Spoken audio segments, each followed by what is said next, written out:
18টা পুরাণের মাঝে পদ্ম পুরাণের উত্তর খণ্ড অধ্যায় 88 এবং 89, এই দুটি অধ্যায় পড়বেন। সংস্কৃত শ্লোকগুলো আছে সেখানে। এই সত্যভামা দেবী পূর্ব জন্মে কেবল কার্তিক মাসে ব্রাহ্ম মুহূর্তে স্নান করেছিলেন। ওই স্নানের কৃপায় তিনি দিব্য দেহ প্রাপ্ত হয়েছিলেন। আর এই ব্রত পালন করে তিনি ভগবানকে পতি রূপে লাভ করেছিলেন। ভগবান শ্রী গোবিন্দ তখন দ্বারকায় তিনি রাজসিংহাসনে উপবেশন করে আছেন। দেবর্ষি নারদ স্বর্গের কল্প বৃক্ষজাত একটা দিব্য পুষ্প সংগ্রহ করে প্রভুকে দর্শন করার নিমিত্তে দ্বারকার উদ্দেশ্যে যাত্রা করলেন। নারদের মনে অভিলাষ জাগলো প্রভুকে দর্শন করার জন্য। নারদ মনে মনে ভাবছেন, আমি যে দ্বারকায় যাব প্রভুকে দর্শন করার জন্য, কি নিয়ে যাব? ভগবানকে খালি হাতে দর্শনে যেতে নেই, ভগবানের কাছে খালি হাতে যেতে নেই। এজন্য আমরা ভাগবতে দেখতে পাই সুদামা বিপ্র যখন তিনি ভগবানের নিকটে যাবেন, তার স্ত্রী বসুন্ধরা, শান্তমতী, সরলা, তিনটি নামেই ডাকা হতো সুদামার স্ত্রীকে। সুদামার স্ত্রীকে তিনটি নামে ডাকা হতো, বসুন্ধরা, সরলা আর হলো শান্তমতী, তিনটা নামেই ডাকা হতো।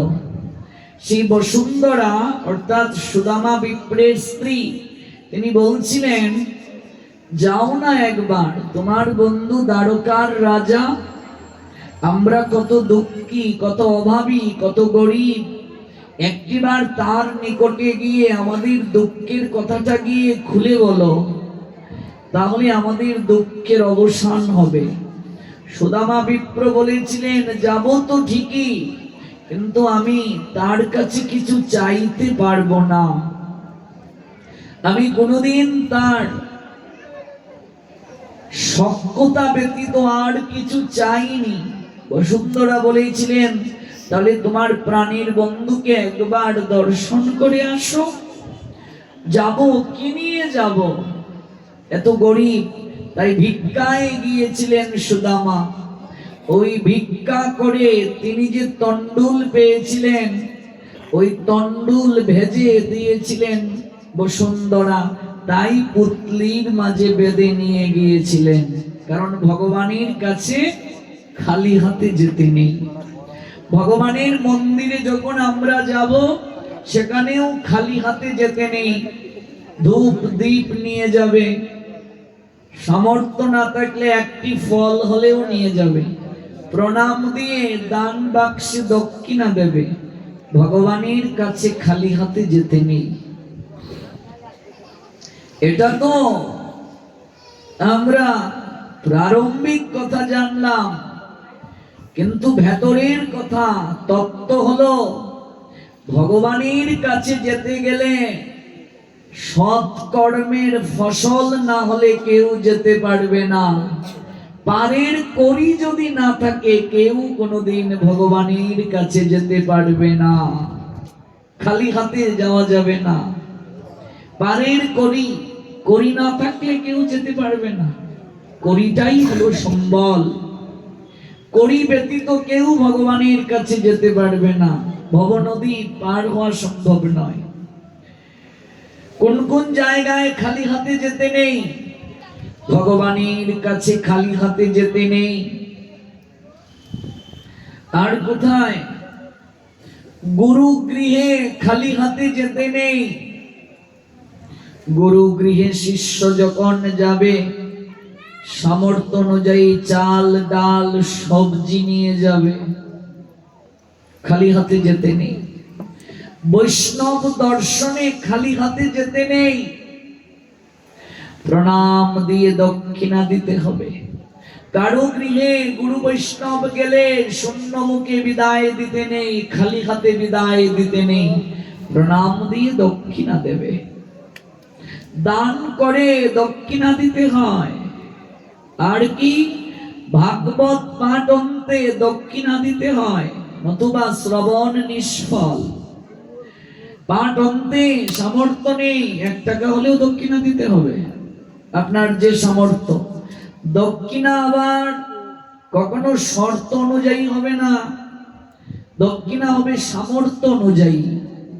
যদি শর্ত অনুযায়ী দক্ষিণা হয় যে আমি তোমার পুজো করে দেব, আমাকে 5000 টাকা দক্ষিণা দিতে হবে, তাহলে সেই পুজোটাও নিষ্ফল। যদি শর্ত দিয়ে দক্ষিণা হয়, হবে না। দক্ষিণা দেবে সামর্থ্য অনুযায়ী। দক্ষিণা দিতে পারেননি বলে হরিশ্চন্দ্র রাজাকে বিশ্বামিত্র মুনি বলেছিলেন, তুমি যে শশাগড়া পৃথিবী দান করে দিলে, তুমি তো দক্ষিণা দিতে পারছো না, তাহলে সব ফিরিয়ে নাও, নিয়ে যাও। আর তুমি ব্যর্থ হয়ে গেলে, তোমার দান সম্পূর্ণ হলো না। দাতা হরিশ্চন্দ্র সময় নিয়েছিলেন 7 দিন, বলেছিলেন কৃপা করে আমায় 7টা দিন সময় দিন, আমি দান করেছি, আমি নিষ্ফল হব না। চণ্ডালের কার্য নিয়েছিলেন হরিশ্চন্দ্র। দেখুন দক্ষিণার কত গুরুত্ব। আপনি যজ্ঞ করেছেন, দক্ষিণা না দিলে যজ্ঞ নিষ্ফল। আপনি বস্ত্র দান করেছেন, সেখানেও দক্ষিণা দিতে হবে। আপনি ফুলের মালা দেবেন, সেখানেও দক্ষিণা দিতে হবে। সকল কিছুতেই দক্ষিণা। আপনি একটা ভোগ নিবেদন করবেন ভগবানকে, সেখানেও দক্ষিণা দিতে হবে। এবার দক্ষিণা মানে শুধু টাকা নয়, যার সামর্থ্য আছে স্বর্ণ রৌপ্য দেবে, বস্ত্র দেবে। যার সামর্থ্য আছে ফলমূল টাকা দেবে, গুদান করবে, ইত্যাদি দেবে। যদি কোনো সামর্থ্য না থাকে, একটা তুলসী পত্র হলেও দেবে, সেটাও দক্ষিণা। তিল দেবে, তুলসী দেবে, হরিতকি দেবে, আমলকি দেবে, এটিও দক্ষিণা। আমলকি আসলো কোথা থেকে বলেছিলাম না, একদিন বলবো। আমলকি এসেছে, আমলকির জন্ম ব্রহ্মার চোখের জল থেকে। আমরা শুনবো একদিন, এতটা গুরুত্ব। সৃষ্টির শুরুতে ভগবান দায়িত্ব দিয়েছেন ব্রহ্মাকে। ব্রহ্মা মনুষ্য সৃষ্টির আগেও আমলকির সৃষ্টি করেছেন, এতটা গুরুত্ব আমলকি। আমলকির মূলে বিষ্ণু বসবাস করেন, আমরা জানবো একদিন, এটিও দক্ষিণা। আর যদি আপনার কোনো কিছুই না থাকে, 1 ফোঁটা নয়নের জল হলেও দিতে হবে, নতুবা যজ্ঞ নিষ্ফল। এজন্য ভাগবত পাঠ অন্তে দক্ষিণা। ভাগবত পাঠে খালি হাতে যেতে নেই। কোথায় কোথায় যেতে নেই? ভগবানের কাছে খালি হাতে যেতে নেই, গুরু বৈষ্ণব গৃহে খালি হাতে যেতে নেই, বৈষ্ণব দর্শনে খালি হাতে যেতে নেই, ভাগবত পাঠে খালি হাতে যেতে নেই। কিছু না কিছু নিয়ে আসতে হবে। কি নিয়ে আসবে? সামর্থ্য আছে, একটা ফুলের মালা নিয়ে যাও ভাগবত পাঠে, ভাগবতের জন্য। একটা ফল হলেও নিয়ে যাও, একটা বড়ই নিয়ে যাও। যে আমার 1 কেজি আপেল কেনার সামর্থ্য নাই, একটা বড়ই নিয়ে যাও। কিচ্ছু নেই সামর্থ্য, একটা তুলসী পত্র হলেও নিয়ে যাও, কিন্তু খালি হাতে যাওয়া যাবে না। কিচ্ছু সামর্থ্য নাই, একটা পুষ্পই নিয়ে যাও, খালি হাতে যাওয়া যাবে না। পাঠ অন্তে দক্ষিণা দিয়ে যাও, নতুবা শ্রবণ নিষ্ফল।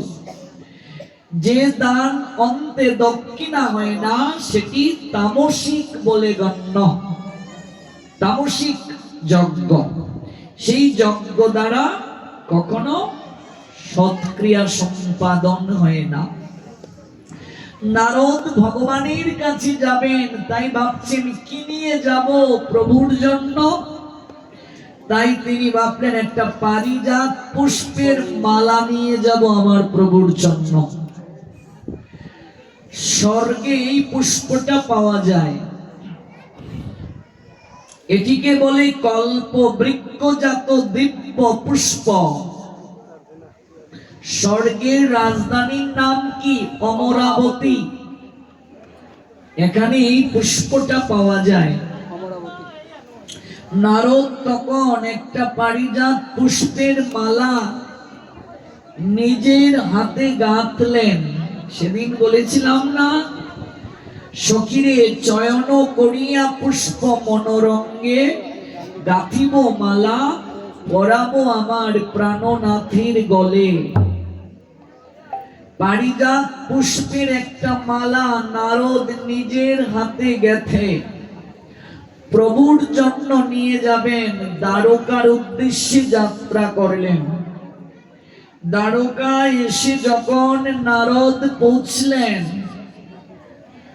স্বয়ং শ্রী গোবিন্দ নারদকে দিব্য আসনে বসতে দিলেন।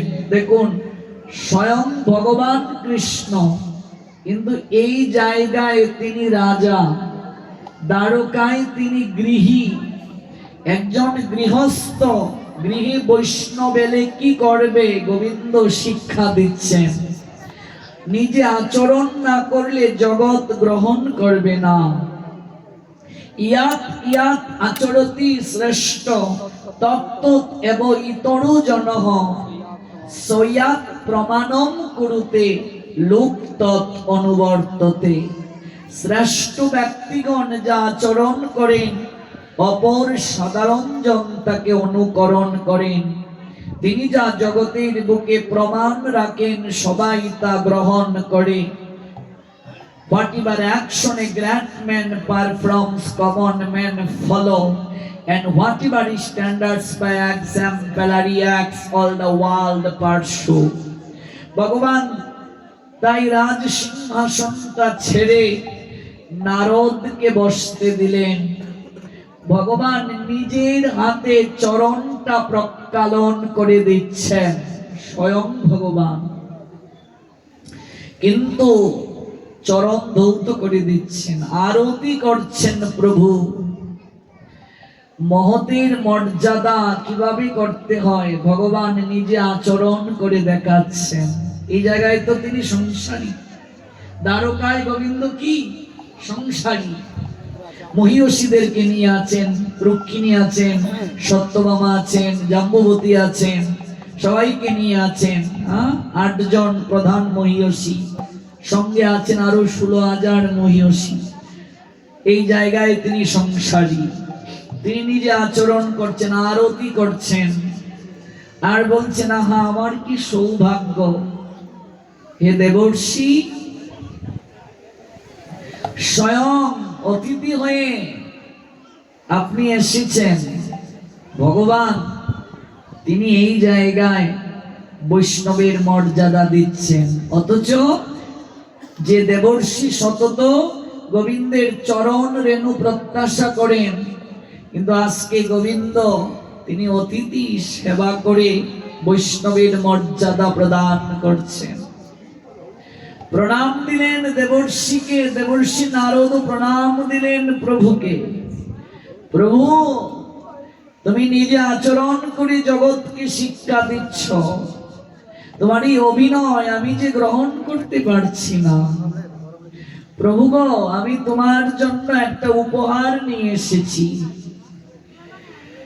এই বলে দেবর্ষি নারদ ঝুলা থেকে পারিজাত পুষ্পের মালাটা বের করে শ্রী গোবিন্দের গলায় পরিধান করিয়ে দিলেন।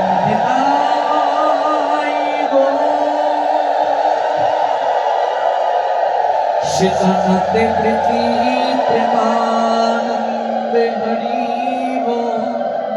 পারিজাত পুষ্পের মালাটা পরিয়ে দিলেন গোবিন্দের গলে। গোবিন্দ আনন্দিত হলেন। তখন এই পুষ্পগুলোকে গোবিন্দ 16,000 মহিষীদের মাঝে বন্টন করে দিলেন। এই পারিজাত পুষ্পগুলোকে সবাইকে দিলেন, কিন্তু সত্যভামাকে দিতে ভুলে গেলেন প্রভু। সত্যভামা দেবীকে পুষ্প দিলেন না, মাল্য দিলেন না। অভিমান হলো সত্যভামা দেবীর। সত্যভামা তখন কাঁদতে কাঁদতে গৃহের দরজা বন্ধ করে রইলেন। সেই রাজভবনে আলোটা নিভিয়ে দিলেন সত্যভামা। অভিমান হয়েছে তার। গোবিন্দ সত্যভামার কুটিরে গিয়ে বলছেন, দেবী দরজা উন্মোচন করো, তোমার অভিমানের কারণ কি? তুমি আলো বন্ধ করে দিয়েছো কেন? অন্ধকারে কেন দেবী? তোমার চোখে জল কেন? কি হয়েছে তোমার? সত্যভামা দেবী তখন বলছেন, আপনি তো আমায় ভালোবাসেন না। আপনি সবাইকে পারিজাত পুষ্প দিলেন, কিন্তু আপনি আমায় পারিজাত পুষ্প দিলেন না, তাই আমার বড় অভিমান হয়েছে। গোবিন্দ তখন সত্যভামা দেবীর অভিমান ভাঙার জন্য বলছেন, দেবী চোখের জল মুছে ফেলো, দিব্য পুষ্পের কল্প বৃক্ষ আমি তোমার জন্য আঙ্গিনায় রোপণ করে দেব,